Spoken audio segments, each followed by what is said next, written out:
तुझ्या साथीने भाग 11. आज 2 आठवड्यांनी तो ऑफिसला आला. आधी लग्नामुळे आणि नंतर अमृताच्या प्रकृतीमुळे आठवडाभर तो येऊ शकला नाही. आज त्यांची तब्येत थोडी बरी होती म्हणून तो ऑफिसला आला. त्यांना यापूर्वीच रुग्णालयातून डिस्चार्ज देण्यात आला होता.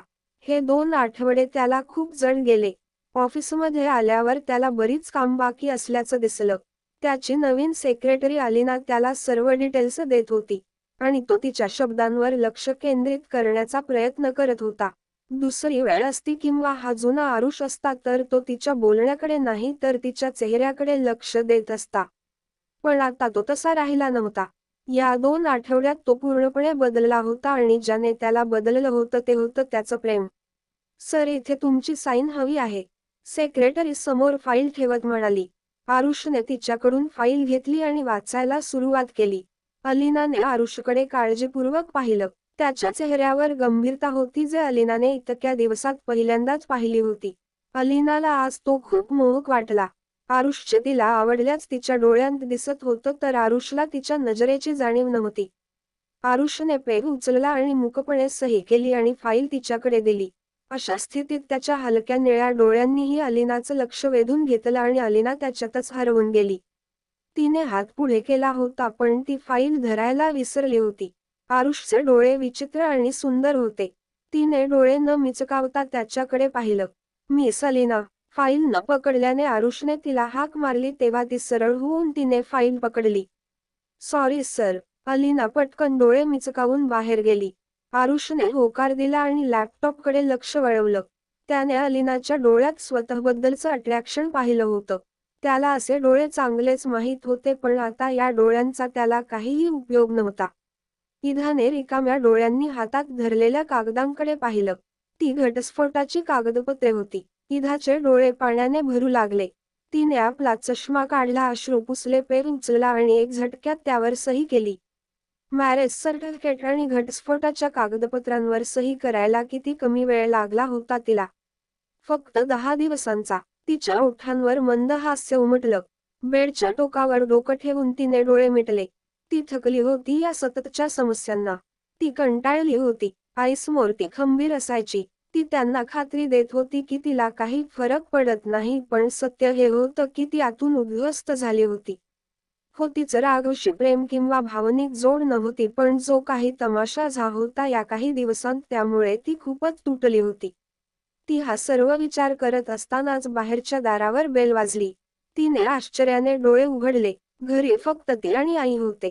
भाऊ आणि वहिनी 4 दिवसांपूर्वी परत गेले होते. इधाने उठून तिचा दुपट्टा खांद्यावर टाकला आणि दार उघडायला गेली. आरुष असेल हे तिला माहीत होतं. तो नेहमी त्यांच्यासोबत असायचा, आनंद असो वा दुःख. गेले 10 दिवस तो पण थोडा तुटला होता. का? इधाने हे समजून घेण्याचा प्रयत्न केला नाही कारण तिचं मन खूप थकलं होतं. तिला त्याला खचवायचं नव्हतं. इधाने दार उघडलं तेव्हा तो अपेक्षेप्रमाणे तिथे होता. दुमडलेला बाही असलेला पांढरा शर्ट, एका हाताने खांद्यावर टांगलेला कोट. थकलेला दिसत होता. तो ऑफिसमधून आला असावा त्याच्याकडे बघत इधाने विचार केला. क्षणभर दोघांचे डोळे मिळाले आणि मग इधा पापण्या खाली करून शांतपणे बाजूला झाली. तोही तिची नजर टाळत आत आला. ज्या दिवसापासून त्याला त्याच्या प्रेमाची जाणीव झाली तेव्हापासून त्याच्या डोळ्यांनी त्याच्या हृदयाचं रहस्य उघड होईल या भीतीने तो तिच्याशी संपर्क साधत नव्हता. आई कशी आहे? बेडवर कोट ठेवत त्याने विचारलं. आधीपेक्षा बरी. इधाने हळूच उत्तर दिलं. दोघेही एकत्र चालत आत आले. त्या दोघांना एकत्र पाहून अमृताला हसू फुटलं. मग तो थोडा वेळ त्यांच्यासोबत गप्पा मारून तिथून निघून गेला. हे तुम्ही काय म्हणताय डॅड? हे होऊ शकत नाही. मिस्टर हरीश यांचं म्हणणं ऐकून आरुष कठोरपणे बोलला. असं का होऊ शकत नाही? तुझं तिच्यावर प्रेम असेल तर लग्न करण्यात काय अडचण आहे? आणि आता तर तिचं लग्नही राहिलं नाहीये, मिस्टर हरीश कडक शब्दात म्हणाले. डॅड, मी तुम्हाला आधीही सांगितलं होतं की लग्न हा मुद्दाच नाहीये. मुद्दा माझा आहे. मी तिच्या लायक नाहीये. मी जर तिच्या लायक असता तर मी तिला तिच्या लग्नामधूनच घेऊन गेलो असतो. आरुषने त्यांना खरं कारण सांगितलं होतं किंवा त्याने हे त्याच्या मनाला समजावलं होतं. घेऊन जायचं होतं मग राघवशी लग्न करून तिला मिळालेल्या या दुःखातून तरी ती वाचली असती. आज मी तिला पाहिलं. ती पूर्णपणे तुटलेली आहे. तिला गरज आहे जो तिला सांभाळू शकेल, तिला समजून घेऊ शकेल आणि हे तुझ्यापेक्षा चांगलं कोणीही करू शकत नाही. मिस्टर हरीश यांनीही आज त्याची मनधरणी करण्याचं ठरवलं होतं. डॅड मी तिच्या लायक नाहीये. ती माझ्यापेक्षा चांगला मुलगा डिसर्व करते. आणि यावेळी मी तिच्यासाठी तो शोधेन. आरुषने निर्णय घेतल्यासारखं सांगितलं. आणि तुला असं वाटतं का की तुझ्यापेक्षा तुझ्या मैत्रिणीला कोणी सुखी ठेवू शकत? तिला तुझ्यापेक्षा जास्त समजून घेईल. तुझ्यापेक्षा तिची जास्त काळजी घेईल. तुझ्यापेक्षा तिच्यावर जास्त प्रेम करेल. आरुष नाही, कोणीही नाही करणार. मिस्टर हरीश यांना त्या सत्य दाखवायचं होतं. का नाही करणार? मी तिला तिच्यासारखाच चांगला मुलगा शोधेल. आरुष आपला स्वर मजबूत करत म्हणाला. "ठीक, अशी व्यक्ती सापडली आहे असं मानूया. मग तुझ्यात तुझी मैत्रीण आणि तुझं प्रेम त्याच्या स्वाधीन करण्याएवढी हिंमत आहे का?" मिस्टर हरीश त्याच्याकडे बघत त्याला विचारत होते तेव्हा आरुषने लगेच बाजूला पाहिलं. त्याला पाहून त्याच्या डॅडने मान हलवली. "नाही आरुष, तुझ्यात इतकी हिंमत नाहीये आणि मी हे पाहिलंय. नशिबाने तुला दुसरी संधी दिली आहे जी कोणालाच मिळत नाही. ती वाया घालवू नको, नाहीतर तुला आयुष्यभर त्रास सहन करावा लागेल. तुला पश्चात्ताप होईल. आणि देव न करो जर तो मुलगा पण राघवसारखा निघाला तर इधाचं काय होईल याचा विचार केला आहेस का? तिला तो झटका सहन होणार नाही." त्याचे डॅड म्हणाले आणि त्यांच्या खोलीकडे निघाले. त्यांनी आज आरुषला पूर्णपणे असहाय्य केलं होतं आणि इच्छा असूनही तो काही बोलू शकत नव्हता. इधाला दुसऱ्याला देण्याचं धाडस त्याच्यात खरंच नव्हतं. तो इधाला दुसऱ्याचं बनताना पाहू शकत नव्हता आणि राघव सारखा दुसरा कोणी निघाला तर नाही, तो इधासोबत हे होऊ देणार नाही. अजिबात नाही. पण तोही इधाच्या लायकीचा नाहीये आणि मग इधानेही त्याला नकार दिला होता. इधा पण तर त्याला त्याचं मानू शक्य नव्हती. मग ते आपण काय केलं पाहिजे? आरुष चांगलाच गोंधळला आणि त्याने त्याचं डोकं दोन्ही हातात धरलं. महिना उलटला होता. अमृताची प्रकृती बरी होती पण त्यांना इधाची काळजी वाटत होती. जी वरवर बरोबर दिसत होती पण ती बरोबर नाही हे त्यांना माहीत होतं. पूर्वीही ती गरजेनुसारच बोलायची पण आता ती पूर्णपणे गप्प झाली होती. तिला नोकरीही नव्हती, ती दिवसभर घरातच राहायची. त्यांना एकही काम करू देत नव्हती. अमृताची प्रकृती दिवसेंदिवस ढासळत चालली आहे हे तिच्या लक्षात येत होतं. आजूबाजूचे लोक अजूनही ती घटना विसरले नव्हते. आणि कुठल्या तरी बहाण्याने ते अनेकदा तो विषय काढायचे, त्यावर ती गप्प बसायची तर अमृता यांना इच्छा असूनही काही बोलता येत नव्हतं. पण या गोष्टीमुळे इधाला वेदना होत असल्याचं त्यांना दिसत होतं. ती काही बोलली नाही पण त्या तिची आई होत्या आणि त्यांना सगळं समजत होतं. हा सगळा विचार करत त्या पुन्हा एकदा इधाशी आरुषच्या संदर्भात बोलल्या हे ऐकताच ती पूर्णपणे अस्वस्थ झाली. "आई, तू हे काय म्हणते? हे शक्य नाहीये." इधाच्या डोळ्यात लगेच गारठा भरून आला, त्यामुळे तिचा स्वरही तीक्ष्ण झाला. "असं का होऊ नाही शकत इधा? काय प्रॉब्लेम आहे? तू आरुषला का नकार देते?" अमृताला आरुषसाठी वारंवार नकार मिळत असल्याने त्यांना कळत नव्हतं. "आई, मी फक्त आरुषसाठीच नाही तर सगळ्यांनाच नकार देत आहे. मला कोणाशीही लग्न करायचं नाहीये." इधा रागाने म्हणाली. आज खूप दिवसांनी तिचा राग बाहेर येत होता. "इधा बेटा, आयुष्य असं चालत नाही. मला माहित आहे की जे काही घडलं ते नक्कीच खूप वाईट होतं पण प्रत्येक माणूस वाईट नसतो. आणि आरुष तर तुला माहित आहे. आतापासून नाही तर लहानपणापासूनच. मला खात्री आहे की तो तुला खूप आनंदी ठेवेल." अमृताने तिला हळूवारपणे समजावण्याचा प्रयत्न केला. "नाही आई, ही माणसं सारखीच असतात. फक्त कोणीतरी गुपचूप करतो तर कोणी समोर." इधाच्या नजरेतून गरम लावा बाहेर वाहत होत्या. तिचा इशारा आरुष आणि राघवकडे होता जो अमृताला समजत नव्हतं. "तसं नाहीये इधा, मी आरुषला ओळखते. तो खूप चांगला मुलगा आहे. आणि तुला हेही माहीत आहे की तो लहानपणापासून तुझ्यासोबत आहे." अमृताला आज तिला पटवायचं होतं आणि म्हणून तिला समजवताना त्या म्हणाल्या, "मला माहीत आहे आई, मला ते चांगलं माहीत आहे. म्हणूनच मी नकार देत आहे. कारण तो या गोष्टींमध्ये सर्वात पुढे आहे. आणि आई, प्लीज माझ्यावर जबरदस्ती करू नको. मला नाही करायचं आहे लग्न कोणासोबतच." इधा इतकी तेजस्वी झाली की तिच्या तोंडाला जे येईल ते म्हणत राहिली आणि डोळे चोळत पटकन त्यांच्या खोलीतून निघून गेली. तर अमृता नुसत्या डोळ्यांनी तिच्याकडे पाहत राहिली. इधा खोलीत आली आणि ढसाढसा रडली. गेल्या 1 महिन्यापासून तिच्या आत शिजत असलेला राग आज अचानक बाहेर आला होता. गेल्या महिनाभरात ती एक शब्दही बोलली नव्हती पण आज आईच्या बोलण्यावर तिला अश्रू अनावर झाले. तिला आता लग्न करायचं नव्हतं. तिचा लोकांवरचा विश्वास उडाला होता. विशेषतः पुरुषांकडून, आधी तिचा भाऊ, मग आरुष आणि आता राघव.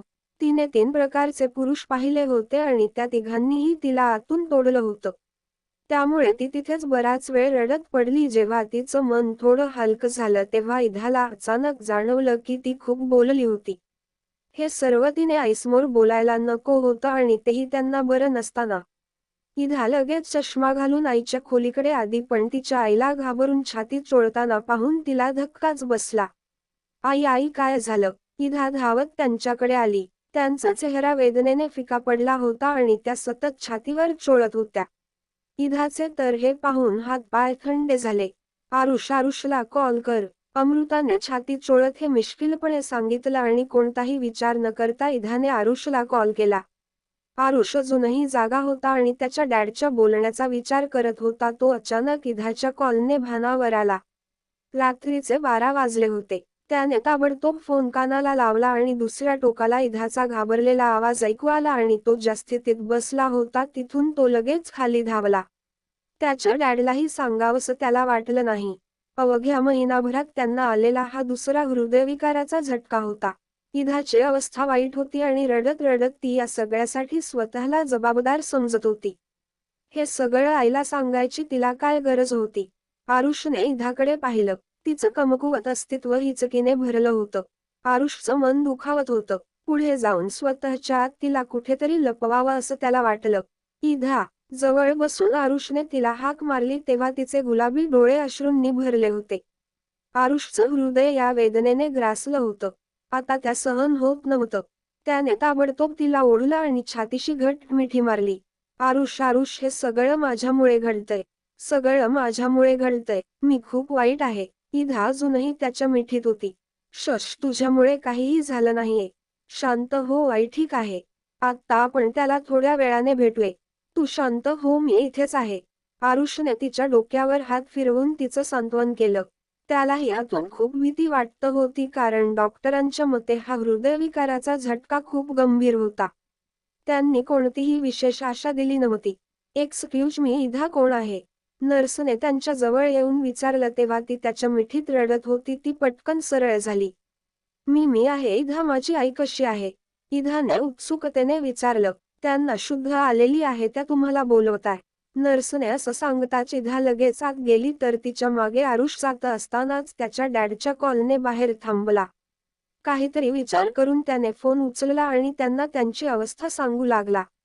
आई, वेदनेने इधा त्यांच्याकडे आली. मी ठीक आहे बेटा, अमृताचा क्षीण आवाज आला. इधाचे डोळे भरून आले. आई, मला माफ कर, तू म्हणशील मी करेल, पण प्लीज तू टेन्शन घेऊ नकोस. प्लीज आई, इधा स्वतःला सांभाळत त्यांचा हात धरून म्हणाली. आरुषने काय केलंय इधा? अमृताने विचारल्यावर इधाने थांबून त्यांच्या चेहऱ्याकडे पाहिलं. आता तिला समजलं की आईला कशामुळे तणाव आला होता. काही नाही केलंय आई. तो खूप छान मुलगा आहे. मला त्यावेळी राग आला होता म्हणूनच मी असं बोलली. त्याने काहीच केलं नाहीये. त्यांना सांत्वन देण्यासाठी इधा लगेच म्हणाली. म्हणून त्यांनी तिच्याकडे काळजीपूर्वक पाहिलं. तू खरं बोलतेय ना? अमृता अजूनही तिला विचारत होत्या. हो आई, मी खरं सांगते. आता तुम्ही रेस्ट कर. या सगळ्याचा विचार करू नको. त्यांचं सांत्वन करताना इधा म्हणाली. त्यांनी याचा जास्त विचार करावा असं तिला वाटत नव्हतं. नाही, आरुषला कॉल कर. तो कुठे आहे? मला त्याच्याशी बोलायचं आहे. अमृता दरवाजाकडे बघत म्हणाली. आई, नंतर करूया, आता तू रेस्ट कर. तो इथेच बाहेर आहे. इधा त्यांच्या डोळ्यातली अस्वस्थता पाहून पटकन बोलली. नाही, तो कॉल कर. मी म्हणते ना, कॉल कर. अमृता यावेळी कडक स्वरात म्हणाली आणि इधाने त्यांच्याकडे एक नजर टाकली आणि दरवाजाकडे सरकली आणि दुसऱ्याच क्षणी तो त्यांच्यासोबत होता. मग अमृताची इच्छा आणि तब्येत लक्षात घेऊन त्याच दिवशी सकाळी त्यांचं दोघांचं लग्न पार पाडण्यात आलं. अमृताने आरुषला फोन करून आपली इच्छा व्यक्त केली तेव्हा आरुष काहीच बोलू शकला नाही. काय म्हणता? ना त्याच्या मनाला नकार द्यावासा वाटत होता, ना परिस्थिती तशी होती. म्हणूनच त्यांनी जे सांगितलं ते लगेच मान्य केलं. शेवटी त्याच्याही मनाला ते हवं होतं. त्याने लगेच त्याच्या डॅडला फोन करून हा प्रकार सांगितला. ते पण आनंदी झाले आणि पहाटेच ते वकील सोबत घेऊन आले. इधाही काही बोली नाही. तिने फक्त तिच्या आईचा निर्णय शांतपणे स्वीकारला आणि अशा प्रकारे दोघांचं लग्न अत्यंत शांतपणे आणि साधेपणाने पार पडलं. आरुष अजूनही थोडा बेचैन होता. या सगळ्याचा त्याने विचारही केला नव्हता.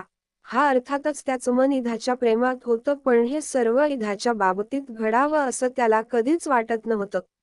त्याने खूप शांतपणे इधाला राघवच्या हवाली केलं होतं, पण नशिबाने एक विचित्र खेळ खेळून शेवटी त्याला आणि इधाला एकत्र आणलं होतं. हे गाईज, कसा वाटला आजचा भाग? झालं एकदाच त्यांचं लग्न. बघूया हे लग्न इधा एक्सेप्ट करेल का? होईल का त्यांच्यात सर्व काही नीट, की अजूनच गुंता वाढेल? काय होईल यासाठी तुम्ही वाचत राहा. तुझ्या साथीने